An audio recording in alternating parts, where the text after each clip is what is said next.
We know that in order to improve ourselves, we need to feel some discomfort. This is true for most things in life. In this context, we're discussing how to improve in the English language. If you feel like your progress has plateaued and you're not feeling or seeing positive changes, then you might not be pushing yourself enough or taking enough risks with the language.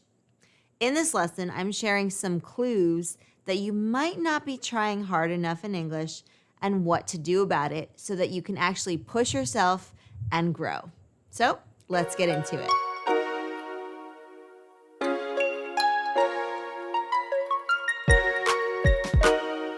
Okay, great. So we're going to cover 4 points, and it's possible that only 1 or 2 of these apply to you. If you feel like all 4 apply to you, that's okay too.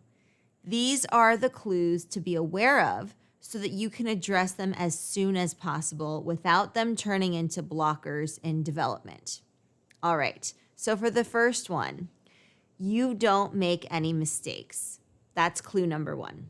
So this means that you're not taking enough risks with the language. You're not pushing the boundaries of what's comfortable in English.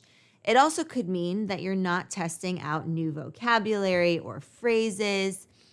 Keep in mind that native English speakers make mistakes all the time. We might say one thing, but then realize quickly that there's a better way to say that. And so we'll rephrase or we might express it differently. When we notice a mistake and we repair it, that's called self-initiated self-repair, SISR for short. And native English speakers do this a lot in natural conversation. So pay attention to your own communication.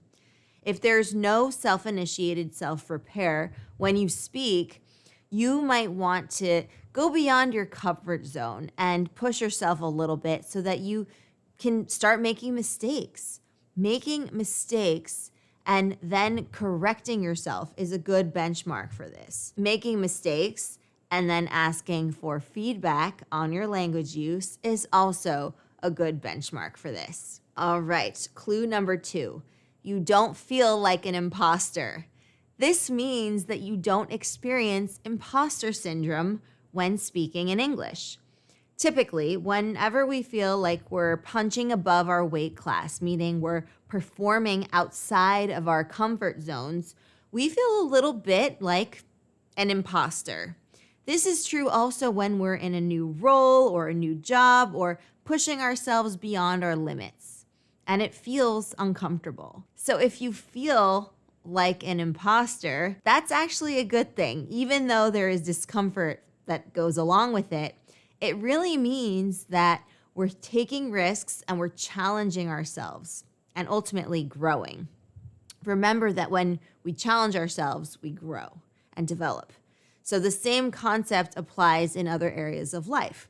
When we're at the gym, for example, if we want to get stronger, we need to lift heavier weights. We can't stay at the same weight if we want to increase our strength, right?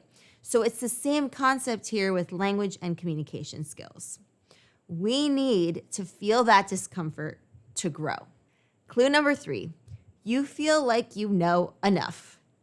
Well, in my opinion, this is one of the saddest perspectives to take because we can never truly know enough. There is always something to learn, right? There's always something that we can improve upon, a new skill or something to work on in our lives and in our professional careers. The moment we feel like we know enough is the moment that we decide to stop learning and by association stop growing. So we absolutely don't want to be in that place of complacency, meaning we're happy with what we know and we have no desire to know more.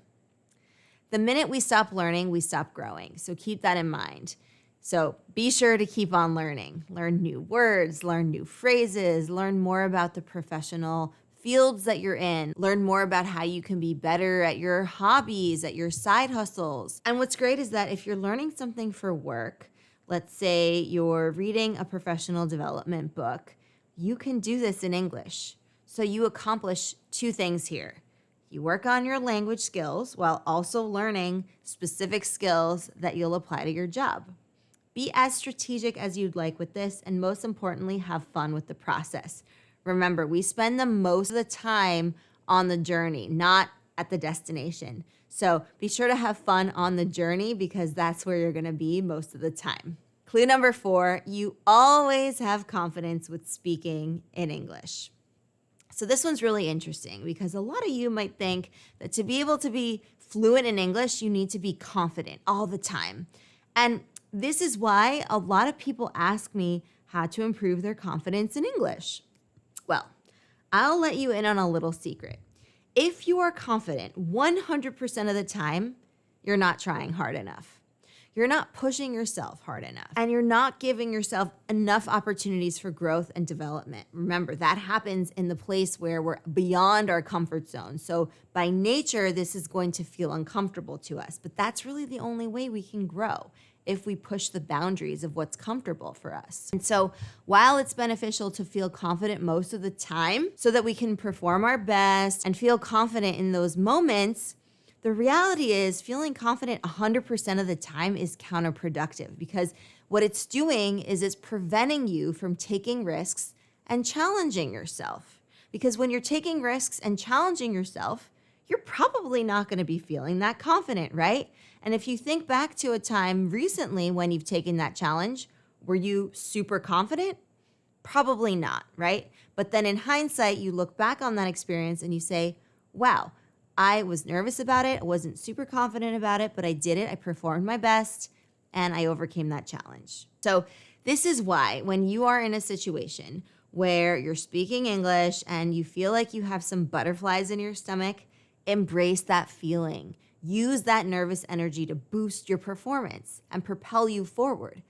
I can't tell you how many times in my own life that I've had to perform in person or in virtual settings or give speeches or just be on stage or in meetings. And, I was a little bit nervous, but I performed so much better those times that I was a little bit nervous, but a little bit confident as well, as opposed to 100% extremely confident.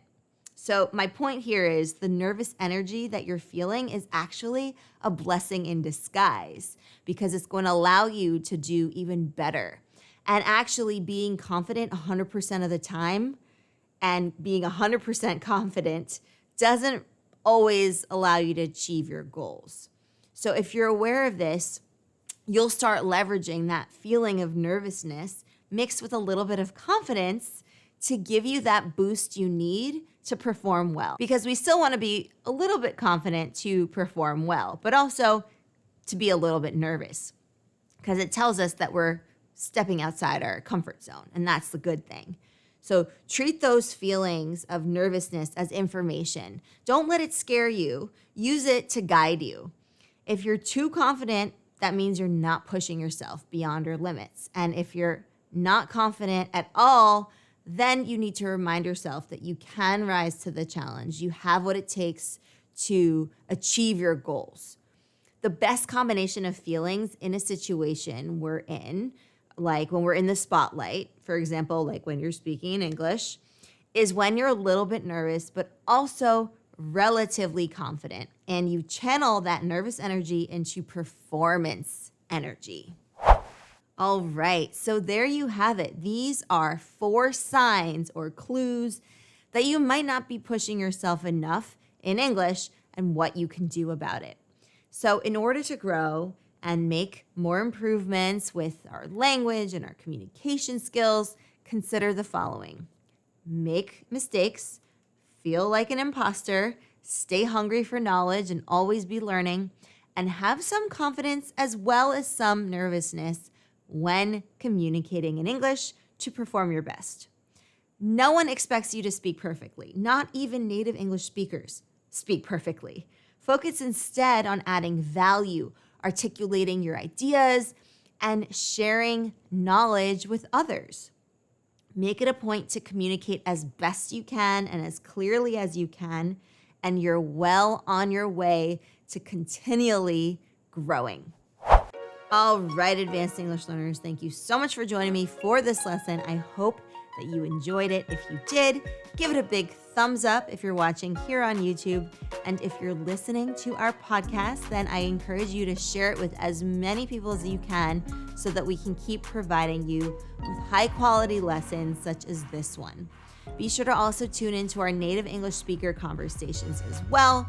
That gives you a phenomenal opportunity for improving your listening comprehension, which is very important for your fluency. And also, please be sure to leave us a nice review. You can leave up to 5 stars, and that really makes a difference. We appreciate every single one of your reviews. And also, feel free to check out our blog. It's advancedenglish.co/blog. And while you're there, you can sign up for our free newsletter. You'll also get a nice freebie along with it as you sign up, so you don't want to miss that. And then any other freebies and free PDFs and tests and quizzes and lessons and web courses will come your way as well, as long as you're signed up for the newsletter, which again, you can find at advancedenglish.co/blog. And if you're here and you want to improve your communication skills, your social skills, your public speaking skills, and your interview skills in English, then I have just the thing for you. We have an amazing YouTube channel, website, and podcast called Explorning with Mary Daphne. I will link it below so that you can check it out, and you can also just find it on the web if you go to explorning.co/blog or just Explorning. So explearning.co. We have lots of information, hundreds of lessons for you to enjoy, so I hope that you'll check it out. And I will be seeing you in another advanced English lesson where we're going to continue advancing your English together. Until then, keep up the awesome work, and I will see you very, very soon. Bye for now.